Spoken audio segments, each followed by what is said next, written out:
সমাপ্তি লোকসভা নির্বাচনের নিরিখে সাংগঠনিকভাবে আপনার ব্লক তথা আপনার সাংগঠনিক জেলা ভোট পাওয়া যাবে সে অর্থে অবস্থান করতে পারে।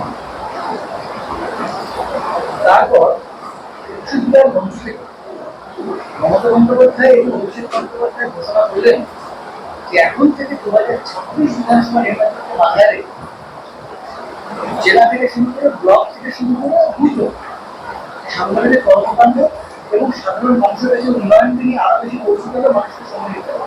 কিভাবে আপনারা মুভমেন্টটা চালু করেছেন সাধারণ মানুষের কিভাবে আরো বেশি?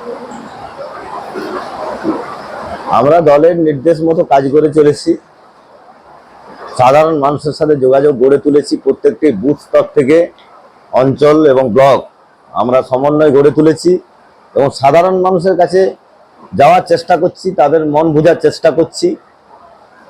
হয়তো 19-এর তুলনায় আমাদের এই 24-এর লোকসভায় আমরা অনেক বেশি ভোট পেয়েছি, কিন্তু আমরা এখানে জয়লাভ করতে পারিনি। খুব সামান্য ব্যবধানে আমাদের প্রার্থী এখানে পরাজিত হয়েছে।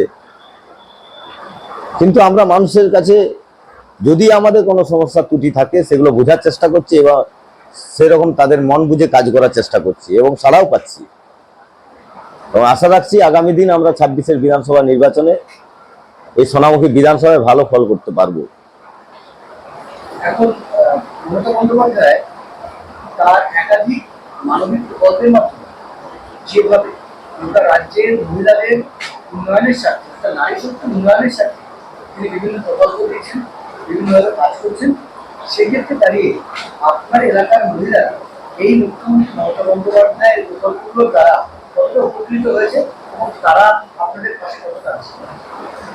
এখানকার মহিলারা খুব উপকৃত হয়েছে এবং তারা খুশি। দিদির প্রতি তারা আস্থাবান, আস্থাভাজন এবং দিদির প্রতি ভরসাও আছে। এবং এই প্রকল্পগুলো হয়ে আমাদের 21-এর বিধানসভার পরে যে সমস্ত প্রতিশ্রুতি দেওয়া হয়েছিল বিধানসভা ভোটের আগে এবং তার পরপরই সেই প্রতিশ্রুতিগুলো পালন করা হয়েছে এবং সেই জন্য দলের প্রতি মহিলারা এবং তথাপি দিদির প্রতি মহিলারা বিশ্বাসী যে দিদি যা বলেন তাই করেন, যা কথা দেন তাই কথা রাখেন। তাই ওনারা দিদির পাশেই আছেন, আগামী দিনেও থাকবেন বলে এটাই আমি আশা করি।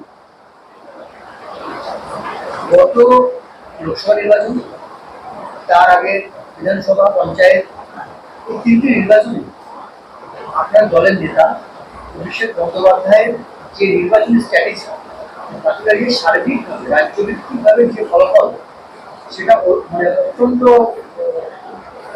আশাব্যঞ্জক এবং আরো অনেক বেটার থেকে আরো বেটার হচ্ছে। সেই স্ট্র্যাটেজির উপর কি নির্ভর করে আগামী 2026 বিধানসভা নির্বাচনও আপনারা অত্যন্ত সফলতা লাভ করার মনে করেন? অবশ্যই, কারণ আমরা যে বিগত দিনে 100 দিনের কাজের টাকা বিজেপি সরকার, কেন্দ্র সরকার আটকে রেখেছিল, সেখানে দিদি এবং আমাদের নেতা অভিষেক ব্যানার্জি যে কথা দিয়েছিলেন, আন্দোলন করেছিলেন, দিল্লিতে পর্যন্ত আন্দোলন করেছিলেন এবং সে টাকা কেন্দ্র সরকার দেয়নি, বিজেপি দেয়নি। সেই টাকা আমাদের মানবিক মুখ্যমন্ত্রী মমতা ব্যানার্জি সাধারণ মানুষকে পাইয়ে দিয়েছেন, সরকার থেকে দিয়েছেন। যে টাকা দেওয়ার দরকার ছিল কেন্দ্র সরকারের, সেই টাকা রাজ্য সরকার দিয়েছে। এবং আবাস যোজনার বাড়ি কেন্দ্র সরকার আটকে দিয়েছে বেশ কয়েক বছর ধরে, যেখানে বিজেপি শাসিত রাজ্যগুলো ভুরি ভুরি দুর্নীতি, তার সত্ত্বেও তারা টাকা পাচ্ছে, তারা আবাস যোজনার বাড়ি পাচ্ছে। অথচ পশ্চিমবঙ্গকে বঞ্চিত করা হচ্ছে, পশ্চিমবাংলাকে মানে অবহেলা করা হচ্ছে। সাধারণ মানুষ এটা বুঝেছেন এবং আমি মনে করি দিদির কথা বিশ্বাস করে বিজেপিকে উপযুক্ত জবাব দিয়েছে পশ্চিমবাংলার সাধারণ জনগণ। তার জন্যই 24 সালের লোকসভাতে আমাদের এত বিপুল জয় এবং এই জয়ের ধারা অব্যাহত থাকবে। কারণ দিদি কথা দিয়ে কথা রেখেছেন, বিজেপি মানুষকে ঠকিয়েছে, আর কিছু করেনি। বিধানসভা নির্বাচনে আপনার এখানে এখন বিজেপি নির্বাচিত বিধায়ক আছে, এটা আপনাদের ডিসক্রেডিট।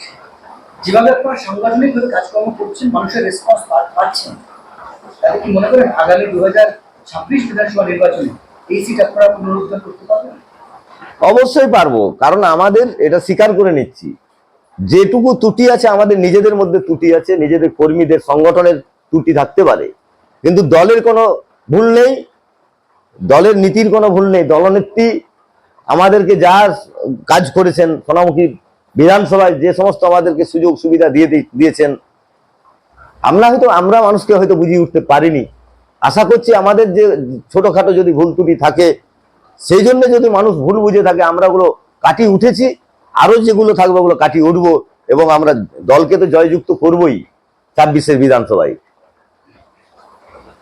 আপনার ব্লকের সার্বিক উন্নয়নের ক্ষেত্রে আপনি নিজেদেরকে কেমন জায়গায় রাখছেন? ডেভেলপমেন্ট কতটা করতে পেরেছেন, বা আর আগামী দিনে কিভাবে আরো আগাতে চাইছেন? আমরা সোনামুখী বিধানসভা, সোনামুখী ব্লক, আমি সোনামুখী ব্লকের সভাপতি। সোনামুখী আমরা আমাদের রাজ্য সরকারের উন্নয়ন প্রচুর পেয়েছি, প্রচুর কাজ হয়েছে, এবং সাধারণ মানুষও অনেক উপকৃত। স্কুলের ছাত্রছাত্রী থেকে ক্ষেত মজুর, কৃষকরা কৃষক বন্ধু, মহিলারা লক্ষ্মী ভান্ডার পাচ্ছে। তাছাড়াও আমাদের সোনামুখীতে বড় বড় কাজ হয়েছে, ITI হয়েছে। আমাদের একটা দীর্ঘদিনের দাবি ছিল আমাদের সরকারের আমলে, আমাদের শালী নদীর ব্রিজ হয়েছে। আমাদের দমকল যে কেন্দ্র থাকেনি, আমাদের সেটা সোনামুখীতে হয়েছে আমাদের কিছুদিন আগেই। আরো কিছু আমাদের হয়তো রয়েছে আবেদন, নিশ্চয়ই দিদি ওগুলো পূরণ করবেন। আমাদের সোনামুখী হসপিটালে একটু সমস্যা আছে, আমরা সেটা জানিয়েছি দলকে, এবং ওটাও হয়ে যাবে। অনেক কিছু পেয়েছি আমরা, রাস্তাঘাটের উন্নয়ন হয়েছে, পঞ্চায়েতগুলো ভালো কাজ করছে আমাদের। যেখানে হয়তো বিজেপি মানুষকে ভুল বুঝে যে 2-3টে পঞ্চায়েত পেয়েছে, সেখানে উন্নয়নের কাজ করতে পারছে না, সে পঞ্চায়েতগুলো বঞ্চিত হচ্ছে উন্নয়নের হাত থেকে, মানুষ বুঝতে পারছে। তাই মানুষ বিজেপির কাছ থেকে সরে আসছে, আমাদের সাথে যোগাযোগও রাখছে। আমরা আশা করছি আগামী দিন ওই যে সমস্ত জায়গাগুলো বিজেপি পঞ্চায়েত পেয়েছে, ওখানকার মানুষ বিজেপি থেকে মুখ ফিরিয়ে নেবে এবং দলকে সমর্থন দেবে। শাখা সংগঠনে আপনারা একসঙ্গে কি কাজ করছেন, নাকি কোথাও অন্তর্দ্বন্দ্ব আছেন? না, সকলেই আমরা একসাথেই কাজ করছি, হাতে হাত মিলিয়ে, কাঁধে কাঁধ মিলিয়ে। আমরা বিজেপির বিরুদ্ধে সবাই একজোট আছি। আগামী দিন বিজেপির বিরুদ্ধে সবাই একজোট থাকবো, লড়াই এক কাট্টা হচ্ছে। আপনার ব্লকের সাধারণ মানুষের উদ্দেশ্যে যদি বলা হয়, আপনাকে কয়েকটা কথা বার্তা দিন, আপনার এলাকার সাধারণ মানুষদের উদ্দেশ্যে আপনি কি বলবেন? আমি দু একটা কথা বলবো, যেগুলো 16 সালেও কোনো কারণে সোনামুখী বিধানসভার মানুষ আমাদের থেকে মুখ ফিরিয়েছিল, CPM প্রার্থীকে ভোট দিয়ে জয়যুক্ত করেছিল, মানুষ কিছু পায়নি, সাধারণ মানুষ কিছু পায়নি। 21 সালেও আমরা হয়তো এই সোনামুখী বিধানসভা পাইনি, বিজেপির বিধায়ক আজকে জয়লাভ করেছে, কিন্তু সাধারণ মানুষ যারা বিজেপিকে ভোট দিয়েছিল, বিজেপির ভোটাররা আজকে বিজেপির বিধায়ককে দেখে বিক্ষোভ করছে। এই বন্যা হচ্ছে সোনামুখীর যে সমস্ত এলাকায়, সেখানে তার দেখা সাক্ষাৎ নেই, মানুষের খোঁজ খবর নেই। বন্যা পেরিয়ে যাওয়ার পর সেখানে গেছে, মানুষের ক্ষোভের বহিঃপ্রকাশ ঘটেছে। কারণ তাদেরকে সাধারণ মানুষ বিপদে আপদে পায় না, উন্নয়নের সময় পায় না, শুধু ভোটের সময় এসে ওরা ভোট চায় এবং ভোট নিয়ে তারা চলে যায়, মানুষের কথা ভুলে যায়। আজকে সৌমিত্র খাঁ এখানকার সাংসদ, সে কিছু ভোটের ব্যবধানে জয়লাভ করেছে, কিন্তু তাকে সাধারণ মানুষ পাচ্ছে না। তাই সাধারণ মানুষ বুঝতে পেরে গেছে এখন বিজেপির মিথ্যাবাদ এবং ভাওতা, এবং ওরা যে সমস্ত ধর্মের সুড়ি দিয়ে মানুষকে বিভ্রান্ত করে, একটা অশুভ বামফ্রন্টের CPM এর সাথে জোট করে মানুষকে বিভ্রান্ত করে ভোটের ময়দানে থেকে ভোটে জয়যুক্ত হয়ে চলে যাচ্ছে, আর সাধারণ মানুষ কথা মনে রাখেনি। মানুষ সেটা খুব বুঝে গেছে। আগামী দিন এর জবাব CPM বিজেপি পাবে।